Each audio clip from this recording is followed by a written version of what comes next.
और अब चलते हैं शुभ प्रभात न्यूज डेस्क पर।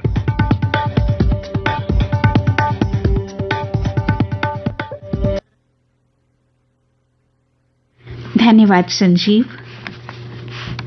तो आज के मुख्य समाचारों में श्रोताओं, कश्मीर में आतंकवाद से जुड़े समाचार किसी न किसी तरह से आज कुछ समाचार पत्रों के प्रमुख समाचार बने हैं। दक्षिण कश्मीर के शोपियां में सोमवार देर रात को डेरे में सोए 2 श्रमिकों पर ग्रेनेड फेंक उन्हें मौत की नींद सुलाने वाले आतंकियों को पुलिस ने कुछ ही घंटे में गिरफ्तार कर लिया। हमले की मास्टरमाइंड टीआरएफ कमांडर सुरक्षा बलों की घेराबंदी तोड़ भागे। आज एक प्रमुख हिंदी समाचार पत्र का पहला बड़ा समाचार है। समाचार पत्र के अनुसार मारे गए दोनों श्रमिकों के पार्थिव शरीर विमान से लखनऊ भेज दिए गए हैं। श्रीनगर में द स्लम क्वीन नामक किताब का विमोचन करते हुए उपराज्यपाल श्री मनोज सिन्हा ने कहा, शांति भंग करने वालों को देना होगा हिसाब। इन हमलों के मास्टरमाइंडों से सख्ती से निपटा जाएगा। श्री सिन्हा ने शोपियां में एक कश्मीरी पंडित और यूपी के 2 मजदूरों की हत्या की निंदा करते हुए ये बात कही। आज ये समाचार एक दूसरे हिंदी समाचार पत्र का प्रमुख समाचार है। इसी पुस्तक विमोचन समारोह के समाचार को एक प्रमुख स्थानीय अंग्रेजी समाचार पत्र ने भी अपना पहला बड़ा समाचार बनाया है।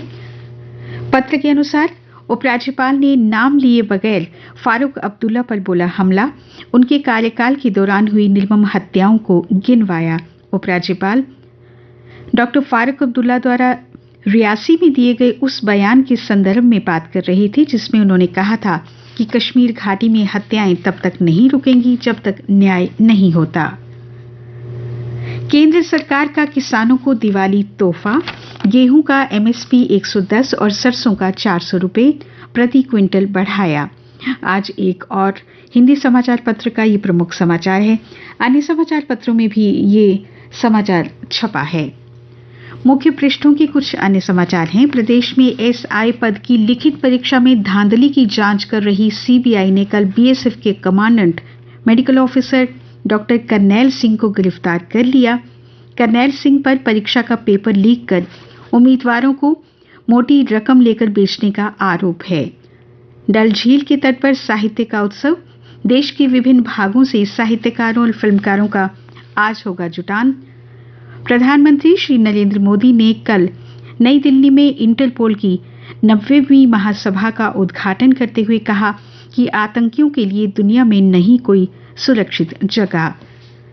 खरदुंगला दर्रे की खाई में गिरी थार, 4 की मौत। लेह से नुब्रा जा रहे थे यूपी और दिल्ली के सैलानी, बर्फबारी की फिसलन से हुआ हादसा। उधर केदारनाथ में एक हेलीकॉप्टर गिरा, पायलट समेत 7 लोगों की हुई मौत। अब कुछ अन्य समाचार मेरे सहयोगी विजय से। धन्यवाद। कश्मीर में हत्याओं के खिलाफ गुस्सा। जम्मू में राष्ट्रीय बजरंग दल तथा शिवसेना के कार्यकर्ताओं ने रैली निकालकर किया प्रदर्शन। जम्मू और श्रीनगर में दौड़ेंगी स्मार्ट ई बसें, टाटा से हुआ करार। पर्यावरण अनुकूल इन बसों से कार्बन उत्सर्जन होगा कम। खस्ता हाल मिनी बसों, उनके चालकों की मनमानी होगी खत्म। फलों के ट्रकों को पहले निकालने के लिए ऑयल टैंकरों को बनिहाल में रोकने से टैंकर चालक भड़क उठे। रोकी ईंधन की सप्लाई, आईजी के आश्वासन पर माने। संगलदान सुबर स्टेशन के बीच चौथी सबसे लंबी सुरंग के दोनों छोर मिले। कटड़ा बनिहाल रेल स्टेशन पर 10.18 किलोमीटर लंबी है ये सुरंग। पारा गिरने के बावजूद डेंगू के बढ़ रहे मामले, अब तक 5 की मौत। केंद्रीय विश्वविद्यालय जम्मू में पीजी के दाखिले शुरू। खेल समाचार। अगले वर्ष पाकिस्तान में होने वाले एशिया कप में खेलने पाकिस्तान नहीं जाएगी भारतीय टीम। एसीसी अध्यक्ष और बीसीसीआई सचिव ने कहा, टीम इंडिया ये टूर्नामेंट तटस्थ स्थल पर खेलने को तैयार। 1983 के वर्ल्ड कप में जीत के हीरो रॉजर बिनी बने बीसीसीआई के अध्यक्ष। मौसम।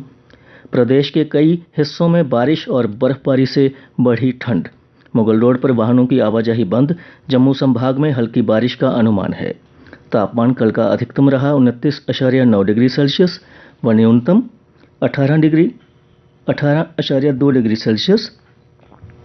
आज सूर्यास्त 5:56 पर और कल सूर्योदय 6:39 पर होगा।